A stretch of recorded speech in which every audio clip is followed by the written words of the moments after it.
আসসালামু আলাইকুম রহমতুল্লাহি ওবারাকাতু। আজকে আলোচনা করব স্বপ্নে নতুন চাঁদ দেখার ব্যাখ্যা কি। আল্লামা ইমাম ইবনে সিরিন রাহিমাহুল্লাহ তাআলা কি লিখেছেন, আলোচনা বুঝতে সাথেই থাকবেন। যারা এখনো চ্যানেলটি সাবস্ক্রাইব করেননি, সাবস্ক্রাইব করতে ভুলবেন না। ভেরিফাই চ্যানেলের ডিসক্রিপশন বক্সে ক্লিক করলে আমার পেজ এবং আইডি আসবে। এটা ছাড়া আলাদা অন্য কোনো পেজ নেই, আইডি নেই, ইমো নেই, হোয়াটসঅ্যাপ নেই, টিকটক নেই। নাম ছবি দেখে বিভ্রান্ত হওয়া যাবে না। নতুন চাঁদ দেখা বাদশাহী, বন্দি, নেতা, তাদেরকে এইগুলো দেখার অর্থ হচ্ছে পথ প্রদর্শনকারী, সামনে পথ প্রদর্শনকারী। সদ্য ভূপিষ্ঠ সন্তানের চিৎকার নতুন সংবাদ বা ঘটনাবলীর অর্থ হবে। যেদিক হতে উদিত হতে দেখেছে সেই অঞ্চল বিজয়, বিপ্লব ও দেশ হতে বহিষ্কার হওয়ার আলামত। এটাকে নিজ স্থান হতে অন্য স্থানে উদিত হতে দেখলে রক্তের বৃষ্টি ছাড়াই নালা প্রতি প্রবাহিত হওয়া।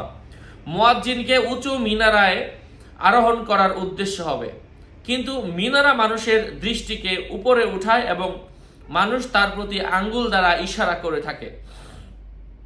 যে ব্যক্তি হজের মাসসমূহের মধ্যে চাঁদ দেখবে, অনুরূপ তালবিয়া পাঠ করবে, অর্থাৎ লাব্বাইক আল্লাহুম্মা লাব্বাইক, লাব্বাইক লা শারীকা লাকা লাব্বাইক ইন্নাল হামদা ওয়ান নি'মাতা লাকা ওয়াল মুলক লা শারীকা লাক, মাথা মুন্ডন খালি গায়ে এসব করতে দেখলে হজ করা উদ্দেশ্য হবে, কেননা আল্লাহ তাআলা এই সময়কে হজের জন্য নির্ধারণ করেছেন।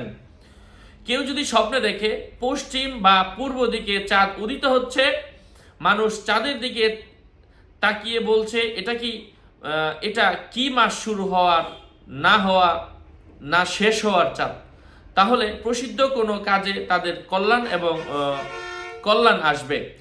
বেশিরভাগ সময় চাঁদ দেখার অর্থ হজ করার উদ্দেশ্য হয়ে থাকে।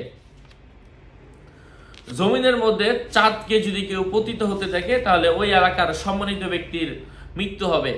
যদি এমন দেখে যে চাঁদ উঠেছে, সে কিন্তু আকাশে চাঁদ খুঁজে পাচ্ছে না, এর অর্থ হচ্ছে তার শত্রু তার ক্ষতি করতে পারে। আশা করছি বুঝতে পেরেছেন। আরো আপডেট পেতে সাথেই থাকবেন। সকলের মঙ্গল কামনা করে এখানেই শেষ করছি। আসসালামু আলাইকুম ওয়া রাহমাতুল্লাহি ওয়া বারাকাতুহু।